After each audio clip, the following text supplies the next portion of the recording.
नमस्कार दोस्तों, कौटिल्य बलरामपुर की यूट्यूब चैनल पर आप सभी का स्वागत है।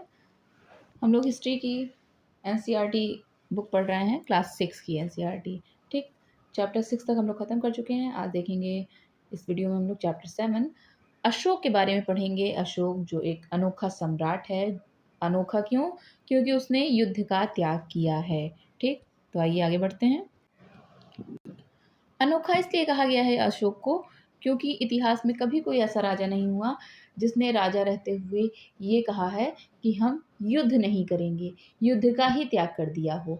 इतिहास में कभी कोई, ना तो अशोक के पहले और ना तो अशोक के बाद, ऐसे किसी राजा का वर्णन मिलता है जिसने युद्ध को ही छोड़ दिया हो। ठीक, बल्कि युद्ध तो राजाओं को महान बनाता था कि इसने ये युद्ध जीता, वो युद्ध जीता, जितना लड़ा वो जीता।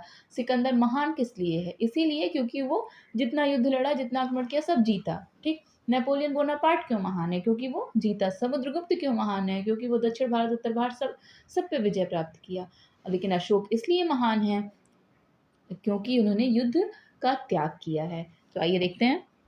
एक कहानी के साथ चैप्टर शुरुआत हो रहा है। रोशन एक लड़की है। ठीक, जन्मदिन पर रोशन के दादाजी से मतलब कड़क नोट मिले, नोट, ठीक है, और उसने उन्हें अपने हाथ में दबा रखा था। उसे एक नई सीढ़ी खरीदने का बहुत मन था, लेकिन साथ ही वो बिल्कुल नए कड़क नोटों को देखना, छूना, महसूस करना चाहती थी। दादाजी रोशन को नोट दिए हुए थे, एकदम कड़क कड़क नोट थे। उसका मन था कि सीढ़ी खरीद लें, लेकिन वो सोचती थी कि नोट कहीं खर्च ना हो जाए। तभी उसने पाया कि सभी नोटों में, जितने भी नोट दिए दादाजी ने, दाहिनी तरफ गांधी जी का मुस्कुराता हुआ चेहरा बना था। अगर आपके पास नोट है तो सामने रख के देखिए। और बाईं तरफ छोटे छोटे शेर चित्रित थे। उसने सोचा, आखिर यहाँ ये शेर क्यों बने हुए हैं? ठीक, तब आइए फाइंड आउट करते हैं कि वो शेर क्यों बने हुए थे। दरअसल जो शेर बने हुए थे, शेरों वाला स्तंभ शीर्ष यही है। ठीक, यही बना हुआ है जिसको, ठीक, तो ये शेर कौन से थे? दरअसल इस शेर के पीछे बहुत बड़ा इतिहास है। ठीक, हम जिन शेरों के चित्र रुपयों पैसे पर देखते हैं, उसका एक लंबा इतिहास। उसे कैसे बनाया गया था? पत्थरों को काट कर बनाया गया था और फिर उन्हें सारनाथ में एक विशाल स्तंभ पर स्थापित किया गया था। ठीक है, सारनाथ, सारनाथ के बारे में पढ़े हैं ना? सारनाथ में ही गौतम बुद्ध ने अपना पहला उपदेश दिया था। ठीक, ये पढ़ा है ना, पिछले चैप्टर में हम लोगों ने पढ़ा है। और यहीं सारनाथ में एक विशाल स्तंभ बनाया गया और बाद में इस स्तंभ के ऊपर ये देखिए, ये पत्थरों को काट के ये जो शेर बनाया गया था, इसके ऊपर स्थापित किया गया था। सारनाथ स्तंभ पे ये शेर है। और ऐसे ही नहीं, ये इस तरह के ढेर सारे पत्थरों पर अभिलेख उत्कीर्ण किए गए थे। और किया किसने था? इतिहास के महानतम राजाओं में से एक अशोक के निर्देश पर ये सारे काम किए गए थे। इसके जैसे कई स्तंभों और पत्थरों पर ऐसे ही तमाम सारे अभिलेख उत्कीर्ण किए गए थे। इससे पहले कि हम लोग जाने कि अभिलेखों में क्या लिखा है, ये समझने की कोशिश करते हैं कि उनके राज्य को साम्राज्य क्यों कहा जाता है। क्योंकि इसके पहले अभी तक आपने देखा जितने भी राज्य हैं, सब छोटे छोटे राज्य हैं। ये राज्य ना होके साम्राज्य क्यों हैं? तो आओ समझते हैं। दरअसल अशोक जिस पर शासन करते थे, उसकी स्थापना किसने करी थी? उनके दादा चंद्रगुप्त मौर्य ने करी थी। ठीक, यानी मौर्य वंश के संस्थापक कौन है? चंद्रगुप्त मौर्य हैं। ठीक, आज से लगभग 2300 साल पहले। चाणक्य या कौटिल्य नाम का एक बुद्धिमान व्यक्ति, ठीक, जो चंद्रगुप्त मौर्य के गुरु थे और बल्कि चंद्रगुप्त मौर्य के प्रधानमंत्री भी थे। चाणक्य या कौटिल्य उनका नाम था। और एक और नाम था, आप नोट कर लीजिए, पूछता है विष्णुगुप्त। और प्रश्न बना के पूछेगा कि निम्नलिखित में कौन सा नाम चाणक्य का नहीं है। ठीक है, तो कोई एक और नाम दिया रहेगा। आप ये जानें कि चाणक्य 3 नाम से प्रसिद्ध हैं, चाणक्य, कौटिल्य, विष्णुगुप्त। ये तीनों एक ही व्यक्ति के नाम हैं। वो काफ़ी कुटिल बुद्धि के थे, बहुत इंटेलेक्चुअल माइंड के थे। इन्होंने चंद्रगुप्त की सहायता की थी। और चाणक्य के कई विचार हमें अर्थशास्त्र की नामक किताब में मिलती है। यानी अर्थशास्त्र पुस्तक किसने लिखी है?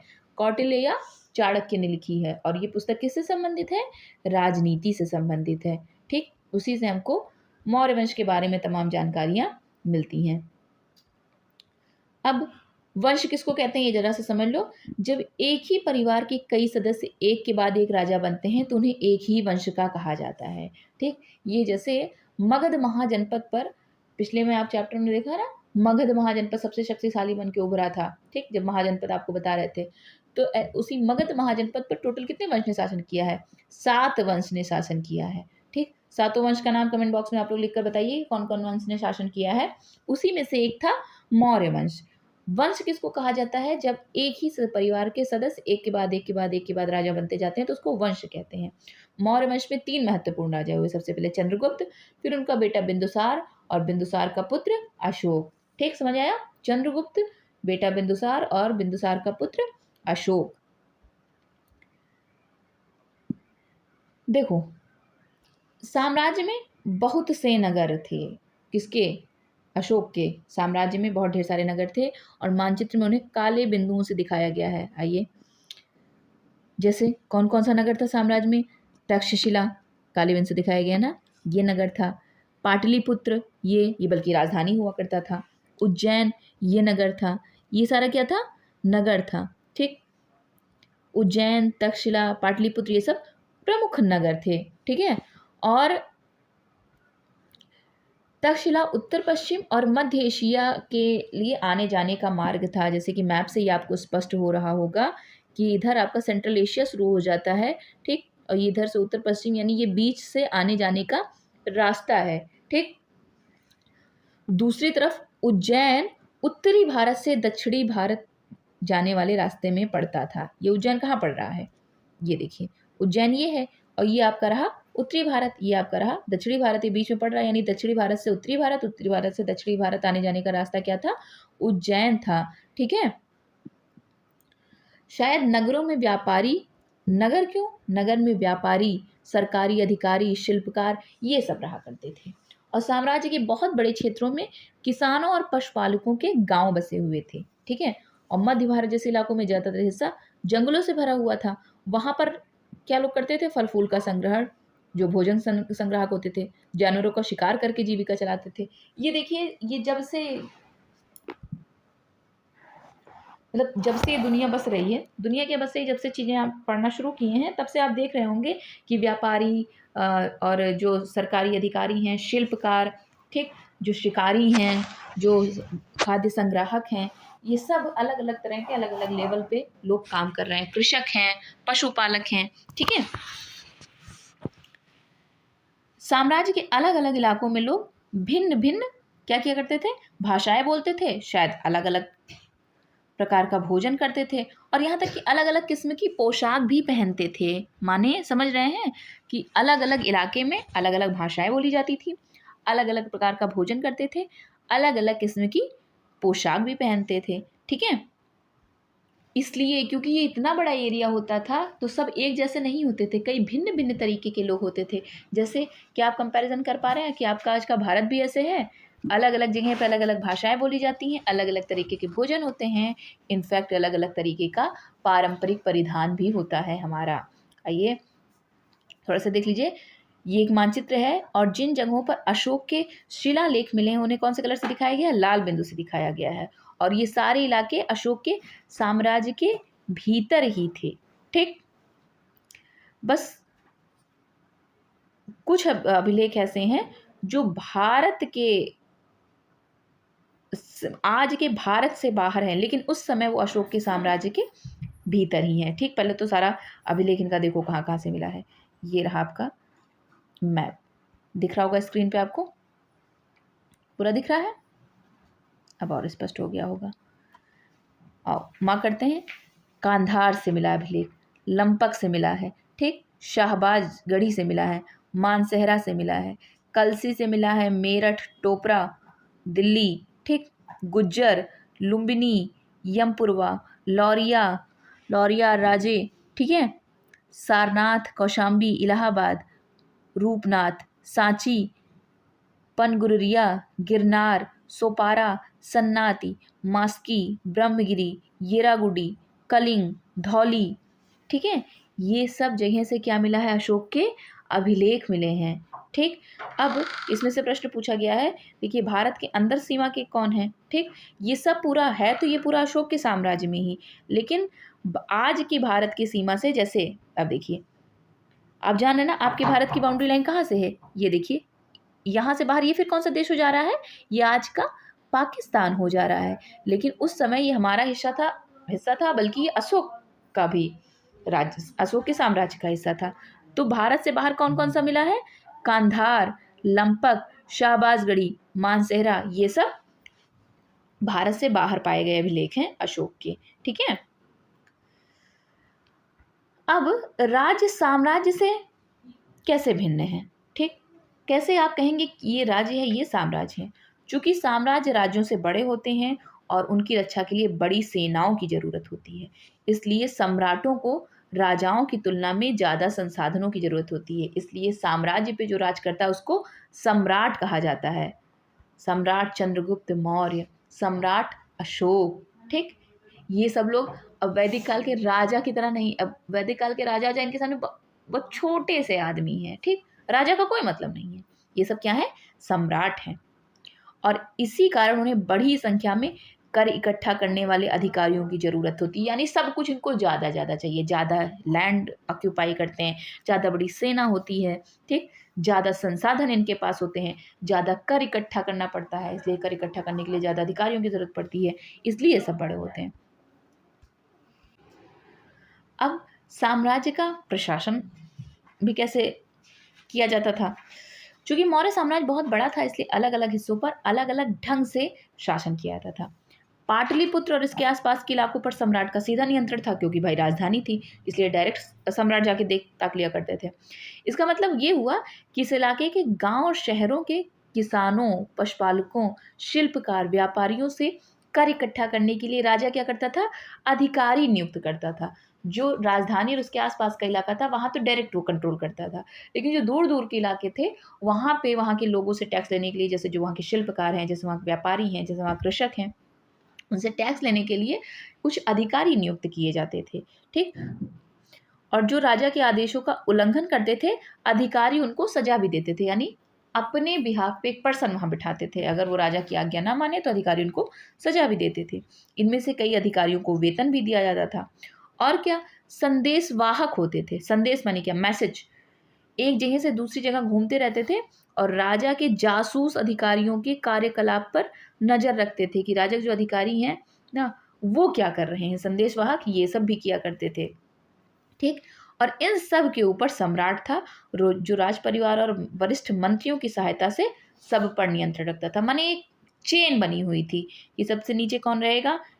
जैसे अधिकारी अगर नियुक्त किया है, ठीक, तो अधिकारी को भी देखने के लिए कौन है? ऊपर उनके संदेशवाहक हैं। ठीक, और फिर संदेशवाहक मतलब जो देख रहे हैं, जो जासूस अधिकारी उनके कार्यकलाप पर नजर रख रहे हैं।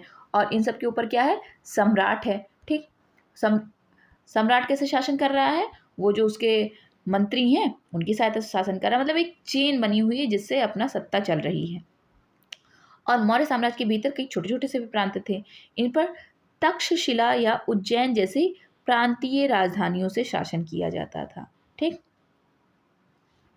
तक्षशिला और उज्जैन, यहाँ सब क्या होता था कि जो छोटे छोटे राज्य हैं, छोटे छोटे प्रांत थे, यहाँ से उन पे डायरेक्ट, मतलब तक्षशिला में कोई अधिकारी बिठाया गया होगा, उसके इर्द गिर्द का गांव होगा तो वो तक्षशिला का अधिकारी जाके देखेगा, अलग गांव के लिए अलग अधिकारी नहीं नियुक्त रहा होगा। और कुछ हद तक पाटलिपुत्र से इन क्षेत्रों पर नियंत्रण रखा जाता था। भाई राजधानी थी, जैसे आज भी आप देखें कि दिल्ली से ही तो नियंत्रण रखा जाता है। ठीक, लेकिन अब जैसे दूर दूर के वो हैं तो अलग अलग राज्य के देखो अलग अलग मुख्यमंत्री बनाए जाते हैं। ठीक, फिर मुख्यमंत्री के अंडर में तमाम सारे मंत्री काम करते हैं, फिर उनके अंडर में तमाम सारे अधिकारी लोग काम करते हैं। ऐसे ही तो एक चेन ऑफ सिस्टम बना हुआ है। और अक्सर राजकुमारों को वहां राज्यपाल बनाकर भेजा जाता था। लेकिन ऐसा लगता है कि इन जगहों पर स्थानीय परंपराओं और नियमों को ही माना जाता था। मतलब छोटे छोटे क्षेत्रों पर नियंत्रण करने के लिए जो राजकुमार रहे होंगे उनको ही गवर्नर बना के भेजा जाता है। ठीक, और इसीलिए एक प्रश्न आपसे, अगर आपको आ रहा हो तो कमेंट बॉक्स में उत्तर दें कि अशोक राजा बनने से पहले कहाँ का गवर्नर या राज्यपाल था? कई बार परीक्षा में पूछा गया है, आप इसको बताएं जरा सा। प्रादेशिक केंद्रों के बीच विस्तृत क्षेत्र थे और इनके इलाके में मौर्य शासक सिर्फ मार्गों और नदियों पर नियंत्रण रखने की कोशिश करते थे। क्यों? क्योंकि वो आवागमन के लिए महत्वपूर्ण थे। यहाँ से उन्हें भी जो संसाधन कर और भेंट के रूप में मिलता था उसे इकट्ठा किया जाता था। जैसे अर्थशास्त्र में लिखा है कि उत्तर पश्चिम कंबल के लिए, कंबल यानी ब्लैंकेट के लिए, और दक्षिण भारत सोने और कीमती पत्थरों के लिए प्रसिद्ध था। संभव है कि संसाधन नजराने के रूप में इकट्ठे किए जाते थे। नजराना एक तरह से गिफ्ट, ठीक, आज आप गिफ्ट के उसमें समझिए कि हम आपको नजराना दे रहे हैं, गिफ्ट दे रहे हैं जैसे। और उस समय मतलब क्या होता था, गिफ्ट एक ऐसी चीज़ है जो हमेशा स्वेच्छा से दी जाती है, खुद से दी जाती है। गिफ्ट डिमांड नहीं करा जाता है कि हमको ये गिफ्ट चाहिए, तो वो गिफ्ट थोड़ा ना हो गया, कोई अपनी मर्जी से कुछ दे रहा है। जहाँ कर नियमित ढंग से इकट्ठे किए जाते थे, वहीं नजराना अनियमित रूप से जब भी संभव इकट्ठा किया जाता था। ऐसे नजराने विविध पदार्थों के रूप में प्रायः ऐसे लोगों से दिए जाते थे जो स्वेच्छा से देते थे कि लीजिए हमें कंबल देना चाहता है नजराने के रूप में राजा को, तो ठीक, अब ये कंपलसरी नहीं है, स्वेच्छा से कर दिया, मतलब कर नहीं है, एक तरह से नजराना इसको कहेंगे। अब जैसे सोना बहुत हो रहा है, ठीक है, दक्षिण भारत में सोना और कीमती पत्थर बहुत है, तो राजा को ये एक सोने का बिस्किट दे रहे हैं, एक सोने का हार दे रहे हैं, क्योंकि सोना बहुत ढेर सारा हो रहा है, नजराने के रूप में। ये कोई टैक्स नहीं है जो कंपलसरी हो देना, ठीक है, तो उसी को नजराना बोलते थे। आओ देखो, राजधानी में सम्राट मेगास्थनीज चंद्रगुप्त के दरबार में पश्चिम एशिया के यूनानी राजा सेल्यूकस निकेटर का राजदूत था, ठीक। मेगास्थनीज और सेल्यूकस निकेटर किसका सेनापति था? सिकंदर का सेनापति था, जो विश्व विजेता बनने निकला था, लेकिन भारत पे आक्रमण नहीं किया था क्योंकि उसकी सेना ने जवाब दे दिया था। उसकी सेना हाथ खड़ा कर ली थी, हम भाई हमसे ना हो पाएगा, ठीक। उसका सेनापति था सेल्यूकस निकेटर, और सेल्यूकस निकेटर का दूत था मेगास्थनीज, जिसको चंद्रगुप्त के दरबार में भेजा गया था। मेगास्थनीज ने जो कुछ भारत में देखा उसको लिखा है अपनी पुस्तक इंडिका में। वो कहते हैं कि सम्राट का जनता के सामने आने के अवसरों पर शोभा यात्रा के रूप में जश्न मनाया जाता है। उन्हें सोने की पालकी में ले जाया जाता है। उनके अंगरक्षक सोने और चांदी से अलंकृत हाथियों पर सवार रहते हैं। कुछ अंगरक्षक पेड़ों को लेकर चलते हैं। इन पेड़ों पर प्रशिक्षित तोतों का एक झुंड रहता है जो सम्राट के सिर के चारों तरफ चक्कर लगाता रहता है। राजा सामान्यतः हथियारबंद महिलाओं से घिरे होते हैं। वे हमेशा इस बात से डरे रहते हैं कि कहीं कोई उनकी हत्या करने की कोशिश ना करे। उनके खाना खाने के पहले खास नौकर उस खाने को चखते हैं। वो लगातार 2 रात एक ही कमरे में नहीं सोते थे। ये सब मेगास्थनीज ने अपनी पुस्तक इंडिका में लिखा है। उसको लगा कि सम्राट ऐसे करता था। ये जो एक बात लिखी हुई है कि खाना खाने के पहले नौकर उस खाने को चखते थे, आधुनिक भारत में एक लीबिया का तानाशाह हुआ है, कर्नल गद्दाफी। इसको भी हमेशा डर रहता था कि कहीं कोई मेरी सत्ता छीन न ले। तानाशाहों को हमेशा से डर बरकरार कि जैसे वो किसी छीने, उनका भी कोई ना कोई छीन लेगा। तो इसको हमेशा से ये डर लगा रहता था। इसलिए ये भी पहले अगर कुछ भी खाना बने, कुछ भी जो भी इसको खाने के लिए दिया जाता था, परोसा जाता था, पहले इसके नौकर चखते थे और उसके बाद 1 घंटे बाद देख लिया जाता था कोई असर तो नहीं हो रहा है नौकरों को। जब कोई असर नहीं होता था तब ये खुद वो खाना खाता था। इतना, बल्कि अगर इसको कहीं जाना होता था तो सूचना अगर दिला दे कि हम इससे आ रहे हैं, इस प्लेन से आ रहे हैं, 2 बजे पहुंचेंगे, तो उस प्लेन से तो कभी नहीं पहुंचता था। दूसरे किसी प्लेन से चुपके से पहुंच जाए, ठीक। ये लगे कि अगर हम ऐलान करके जाएंगे तो कोई ना कोई हमको मार देगा। ये गद्दाफी को बहुत डर रहता था। तो ऐसा ही कुछ मेगास्थनीज को भी लगा उस समय के सम्राट के बारे में। और बल्कि पाटलिपुत्र और आधुनिक पटना के बारे में क्या लिखा है कि यहाँ एक विशाल और खूबसूरत नगर है। यह एक विशाल प्राचीर से घिरा है जिसमें 570 बुर्ज और 64 द्वार हैं। 2 और 3 मंजिल वाले घर लकड़ी और कच्ची ईंटों से बने हैं। राजा का महल भी काठ से बना है जिसे पत्थर की नक्काशी से अलंकृत किया गया है। यह चारों तरफ से उद्यानों और चिड़ियों के लिए बने बसेरों से घिरा है। इमेजिन कर पा रहे हैं कैसा पटना कितना खूबसूरत नगर है, ठीक। और यहाँ पे एक प्रश्न आपको बन गया कि पटना में महल किस तरह से बने होते थे पाटलिपुत्र में? तो काठ से। राजा का महल किससे बना था? काठ से बना था, जिसे पत्थर की नक्काशी से अलंकृत किया गया था। लकड़ी से महल बनता था। अब देखो ये लिखा हुआ है कि राजा खाना खाने से पहले खास नौकर उस खाने को क्यों चखते थे? ठीक। और एक चीज़ और प्रश्न है कि पाटलिपुत्र मोहनजोदड़ो से किस तरह भिन्न था? कमेंट बॉक्स में इसका आप उत्तर दीजिए। और अंत में क्या आता है? वो जंगल वाले इलाके आते हैं जहाँ रहने वाले लोग काफ़ी हद तक स्वतंत्र थे। उनसे उम्मीद की जाती थी कि वे मौर्य पदाधिकारियों को हाथी, लकड़ी, मधु और मोम जैसी चीज़ें ला कर दें। माने हर जगह जो कहीं भी रह रहा कुछ ना कुछ राजा को दे। बिना दिए कोई बचने वाला नहीं था। चाहे नजराना के रूप में दो, चाहे कर के रूप में दो। ठीक। जंगल वाले इलाके में लोग स्वतंत्र थे, ऐसा नहीं है, लेकिन फिर भी उम्मीद की जाती थी हाथी ला दें, लकड़ी ला दें, मधु ला दें, मोम ला दें, कुछ ना कुछ चीज़ें ला के दें। अब फाइनली आते हैं किसके उस पे? अशोक, एक अनोखे सम्राट के रूप में। अशोक मौर्य वंश के सबसे प्रसिद्ध शासक हैं। वो पहले ऐसे शासक थे जिन्होंने अभिलेखों द्वारा जनता तक अपना संदेश पहुंचाने की कोशिश करी है। ठीक, ज़्यादातर अपने मैसेज पहुंचाए हैं, अभिलेख द्वारा लिखवा के गए हैं। ठीक। अशोक के ज़्यादातर अभिलेख प्राकृत भाषा और ब्राह्मी लिपि में पाए गए हैं। ज़्यादातर अब जो भी वो हैं अभिलेख, भाषा कौन सी उनकी? प्राकृत। और लिपि कौन सी है? ब्राह्मी। जैसे हम लोग भाषा कौन सी, ये भाषा कौन सी लिखी है जिसमें हम पढ़ रहे हैं? हिंदी। लिपि कौन सी है? देवनागरी। ऐसे उनकी भाषा प्राकृत और लिपि ब्राह्मी थी। कलिंग युद्ध का वर्णन करता हुआ अशोक का अभिलेख। अपने एक अभिलेख में अशोक ने बात कही कि राजा बनने के 8 साल बाद मैंने कलिंग विजय की। लगभग 1.5 लाख लोग बंदी बना लिए गए। 1 लाख से भी ज्यादा लोग मारे गए। इससे मुझे अपार दुख हुआ। क्यों? जब किसी स्वतंत्र देश को जीता जाता है तो लाखों लोग मारे जाते हैं और बहुत सारे बंदी बनाए जाते हैं। इसमें ब्राह्मण और श्रमण भी मारे जाते हैं। जो लोग अपने सगे संबंधी और मित्रों को बहुत प्यार करते हैं तथा दासों और मृतकों के प्रति दयावान होते हैं, वे भी युद्ध में या तो मारे जाते हैं या अपने प्रियजनों को खो देते हैं। इसलिए मुझे पश्चाताप हो रहा है। अब मैंने धम्म पालन करने एवं दूसरों को इसकी शिक्षा देने का निश्चय किया है। मैं मानता हूँ कि धम्म के माध्यम से लोगों का दिल जीतना बलपूर्वक विजय पाने से ज़्यादा अच्छा है। ठीक। मैं यह अभिलेख भविष्य के लिए एक संदेश के रूप में इसलिए उत्कीर्ण कर रहा हूँ कि मेरे बाद मेरे बेटे और पोते भी युद्ध ना करें। इसके बदले उन्हें सोचना चाहिए कि धम्म को कैसे बढ़ाया जाए। यह अशोक खुद कहा है, खुद ये मैसेज अभिलेख में खुदवा दिया। ठीक। कि कलिंग युद्ध के बाद से किस तरह से उसके मन में विचलन उत्पन्न हुआ।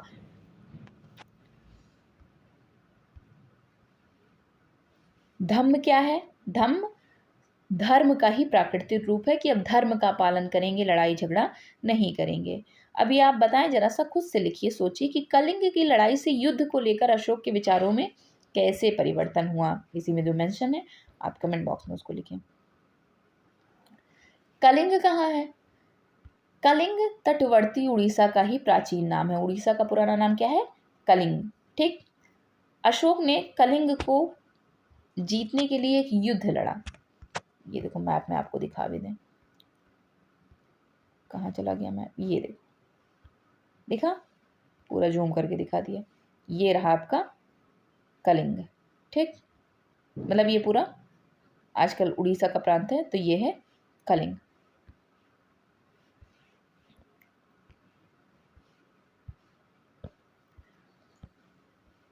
कलिंग उड़ीसा का ही पुराना नाम है और अशोक ने कलिंग को जीतने के लिए युद्ध लड़ा। लेकिन युद्ध जनित हिंसा, खून खराबे को देखकर उसको एकदम वितृष्णा हो गई, घृणा हो गई युद्ध से कि ये सब फालतू है। और फाइनली उन्होंने डिसीजन लिया कि वो कभी भी फ्यूचर में कोई युद्ध नहीं करेंगे और धम्म को अपनाने का फैसला किया। अब समझो कि अशोक का धम्म क्या था। ये एक मूर्ति है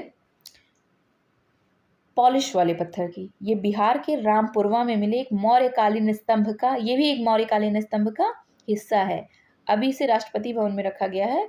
यह उस समय की मूर्ति कला का एक नमूना है। ये भी एक स्तंभ का, देखो जैसे वो सारनाथ स्तंभ पे वो शेर लगाए गए हैं, ऐसे ही एक स्तंभ पे ये मूर्ति लगाई गई है। ठीक, दिख रहा है? कितना अच्छा लग रहा है ना। चलो अब आओ अशोक का धम्म समझते हैं कि अशोक का धम्म क्या था। अशोक के धम्म में किसी देवता की पूजा अथवा किसी कर्म कांड की आवश्यकता नहीं थी कि किसी देवी देवता पूजो, या कोई अनुष्ठान करो, कुछ नहीं। उन्हें लगता था कि जैसे पिता अपने बच्चों को अच्छे व्यवहार की शिक्षा देते हैं, वैसे ही यह उनका कर्तव्य था कि अपनी प्रजा को निर्देश दें। वो बुद्ध के उपदेश से भी प्रेरित हुए थे। ऐसी कई समस्याएं थीं जिनके लिए उनमें संवेदना थी। उनके साम्राज्य में अलग अलग धर्मों को मानने वाले लोग थे और इससे कई बार टकराव पैदा हो जाता था। जानवरों की बलि चढ़ाई जाती थी, दासों और नौकरों के साथ क्रूर व्यवहार किया जाता था। इनके अलावा परिवार में व पड़ोसियों के बीच भी झगड़े होते रहते थे। अशोक ने महसूस किया कि इन समस्याओं का निदान ही उनका कर्तव्य है। इसलिए उन्होंने धम्म महामात्र नाम के अधिकारियों की नियुक्ति करी, जो जगह जगह जाकर धम्म की शिक्षा देते थे। और इसके अलावा अशोक ने अपने संदेश कई स्थानों और शिलाओं पर और बल्कि स्तंभ पर खुदवाए। ठीक, अधिकारियों को निर्देश दिया कि वे राजा के संदेश को उन लोगों को पढ़ के सुनाए जो खुद पढ़ नहीं सकते हैं। मान लो जो कोई ना पढ़ पाए कि क्या क्या उपदेश देना चाह रहे हैं, तो अधिकारी लोग पढ़ के सुनाए। बल्कि अशोक ने धम्म के विचारों को प्रसारित करने के लिए सीरिया, मिस्र, ग्रीस, श्रीलंका में भी दूत भेजा था। बल्कि श्रीलंका में तो अपने बेटे और बेटी को ही भेजा था। ठीक है, उन्होंने सड़कें खुदवाई, सड़कें बनवाई, कुएं खुदवाए, विश्राम गृह बनवाए और इसके अलावा उन्होंने मनुष्यों और जानवरों की चिकित्सा की व्यवस्था करी। यानी पूरे प्राणी मात्र के कल्याण के लिए अशोक ने काम किया। और अपनी प्रजा के लिए देखिए अशोक ने संदेश दिया। संदेश क्या था? लोग विभिन्न अवसरों पर अनुष्ठान करते हैं। उदाहरण के लिए जब वे बीमार होते हैं, जब उनके बच्चों का विवाह होता है, बच्चों के जन्म पर और जब यात्रा शुरू करते हैं, तब वे तरह तरह के अनुष्ठान करते हैं। ये कर्मकांड किसी काम के नहीं। इसके बदले यदि लोग दूसरी रीतियों को माने तो ज़्यादा फलदायी होंगी। ये अन्य प्रकार की रीतियाँ क्या हैं?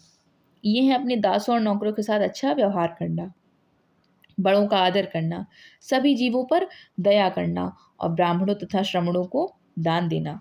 अपने धर्म की प्रशंसा या दूसरों के धर्म की निंदा करना, दोनों ही बातें गलत हैं। ठीक, हर किसी को दूसरे धर्म का आदर करना चाहिए। यदि कोई अपने धर्म की बड़ाई दूसरों के धर्म की बुराई करता है तो वो वास्तव में अपने धर्म को ही ज़्यादा नुकसान पहुंचा रहा है। इसलिए हर किसी को दूसरे के धर्म के प्रमुख विश्वासों को समझने की कोशिश करते हुए उसका आदर करना चाहिए। क्या आपको नहीं लग रहा है कि अशोक ने जो बातें कही हैं कुछ कुछ यूनिफॉर्म सिविल कोड जैसी हैं कि सारे धर्मों की अच्छी अच्छी बातें सीखिए, सबका सम्मान करिए। कुछ कुछ आप ये नहीं कहेंगे कि अशोक उस टाइम के सेकुलर राजा थे जब सेकुलर जैसा शब्द ही एग्जिस्ट नहीं करता था कि सभी धर्मों का सम्मान करें। आप ऐसा अगर दूसरे धर्म का बुराई कर रहे हैं तो इसका मतलब है आप अपने धर्म की ही बुराई कर रहे हैं, है कि नहीं? बल्कि इन्हीं से प्रभावित होकर भारत के प्रथम प्रधानमंत्री पंडित जवाहरलाल नेहरू भी लिखते हैं कि उनके धर्मोपदेश आज भी हमसे एक ऐसी भाषा में बात करते हैं जिन्हें हम समझ सकते हैं और जिनसे हम बहुत कुछ सीख सकते हैं। अशोक ने धम्म के विचारों को दूर दूर तक फैलाने के लिए उन बातों को बताया जो आपके अनुसार आज भी प्रासंगिक हैं। अशोक के संदेश के उन हिस्सों को बताओ जो आज भी प्रासंगिक है, वही सारे धर्मों का सम्मान करना। ब्राह्मी लिपि, लिपि जैसे लिपि के बारे में समझिए। जैसे आपको पता है ना कि हम लोग देवनागरी लिपि में और हिंदी भाषा में पढ़ रहे हैं। ब्राह्मी लिपि ये आधुनिक भारत की ज़्यादातर लिपियां पिछले सैकड़ों वर्षों में ब्राह्मी लिपि से ही उत्पन्न हुई हैं। ठीक, बल्कि आप ये देखो कि आ अक्षर, ठीक, जैसे अशोक अब लिखना है तो ये ब्राह्मी लिपि में आ कैसे, देखिए आरंभिक ब्राह्मी में आ ऐसे देखो, त्रा की तरह, जो इस समय का त्रा है ऐसे लिखा जाता था। और देवनागरी में तो आप जान ही रहे हैं ये ऐसे लिखा हुआ है। ठीक, बांग्ला में ये आ ऐसे जैसे हमारा कुछ कुछ इया नहीं रहता है वैसे लिखा हुआ है। ठीक, मलयालम में देखो कैसे लिखा हुआ है, यही आ लिखा हुआ है ऐसे ऐसे करके। अब वहाँ के बच्चे ऐसे सीखते होंगे जैसे हम लोग बचपन से बनाना सीखते हैं। ये देखो या लिखा हुआ है। तमिल में कैसे लिखा हुआ है, कुछ भा और मा जैसा। ठीक, ये तो ये अलग अलग भाषाओं में अलग अलग भाषा नहीं, अलग अलग लिपि में आ लिखा हुआ है। ठीक है, और एक अन्यत्र, अन्यत्र यानी आप चैप्टर 1 से ही अपने देश का इतिहास पढ़ना है, उससे संबंधित और अन्य देशों में भी वैसा क्या हो रहा था उससे संबंधित कुछ ना कुछ ज़रूर देखते हैं, ठीक है। जैसे जब कब्रों की बात हुई थी तो हमने देखा था कि मिस्र के पिरामिड के बारे में देखा था। ऐसे ही जब संघ और गणराज्य की बात हुई थी तो हमने देखा था कि एथेंस में भी एक ऐसी व्यवस्था थी। ऐसे ही जब हम बौद्ध धर्म के बारे में देखे थे तो हमने देखा था कि ईरान के ज़रथुष्ट्र ने एक नया धर्म शुरू किया था, ज़रथुष्ट्रवाद, जो बाद में पारसी धर्म बना, ठीक। ऐसे ही मौर्य साम्राज्य के उभरने से थोड़ा पहले, लगभग 2400 साल पहले आज से, चीन के सम्राटों ने चीन की दीवार का निर्माण शुरू किया था और इसे बनाने का उद्देश्य उत्तरी सीमा की पशुपालक लोगों से रक्षा करना था। अगले 2000 वर्षों तक इस दीवार का निर्माण कार्य चलता रहा, ठीक है। कितने सालों तक? 2000 सालों तक, क्योंकि साम्राज्य की सीमाएं बदलती रहीं। ये दीवार इस समय 6400 किलोमीटर लंबी है। चीन की दीवार एक अजूबे में शामिल है, चीन की दीवार, है ना। और पत्थर और ईंट से बनी हुई है। इसकी ऊपरी सतह सड़क जैसी चौड़ी है। इस दीवार को बनाने के लिए हजारों लोगों को काम करना पड़ा था। हर 100-200 मीटर की दूरी पर इस पर निगरानी के लिए बुर्ज बने हुए हैं, ठीक। और लास्ट में क्वेश्चन है कि पड़ोसी देशों के प्रति अशोक का रवैया चीनी सम्राटों के रवैये से कैसे भिन्न था। देखो ये अंदर ही अंदर, ये एक तरह से, ये देखो अब जूम करके और अच्छे से क्लियर दिख रहा होगा, ठीक। ये देखो ये एक सड़क की तरह है ना। और ये बुर्ज बना हुआ है कि निगरानी के लिए इसके अंदर बैठ के निगरानी हो सकती है। और आराम से ऐसे से खूब लंबी सी दीवार है, ठीक। ये एक हिस्सा दिखाया गया है। टोटल कितने किलोमीटर है? 6400 किलोमीटर लंबी है ये दीवार, ठीक। तो अभी ये देखना है। और किस लिए दीवार बनवाई गई थी? पशुपालक लोगों से रक्षा करने के लिए बनाई गई थी। तो आप बताइए जरा सा, अशोक से कैसे भिन्न थे चीन के सम्राट, ठीक। और एक शब्द, एक कल्पना करनी है कि मान लीजिए कि आप कलिंग में रहती हैं और आपके माँ बाप को युद्ध में काफ़ी दुख उठाने पड़े हैं। अभी अभी अशोक के दूत धम्म के नए विचारों को लेकर आए हैं। आप अपने माता पिता और संदेशवाहकों के बीच बातचीत का वर्णन करिए, सोचिए और समझिए। आज का चैप्टर होता है यहीं समाप्त। पूरा हम लोगों ने डिस्कस कर लिया और अब हम लोग नेक्स्ट क्लास में अगला चैप्टर देखेंगे। जितने भी प्रश्न कमेंट बॉक्स में पूछे गए हैं प्लीज़ उसका आंसर करें आप। अगर आप चैनल पर नए हैं तो चैनल को सब्सक्राइब ज़रूर करें। अगर आपको वीडियो अच्छी लगी है तो लाइक करें, अपने दोस्तों को भी शेयर करें। और अगर आपको लगता है कुछ भी और सजेशन है तो प्लीज़ उसको कमेंट बॉक्स में लिखें, क्योंकि आपके सजेशन ही हमें इम्प्रूव करने में हेल्प करते हैं। Thank you so much.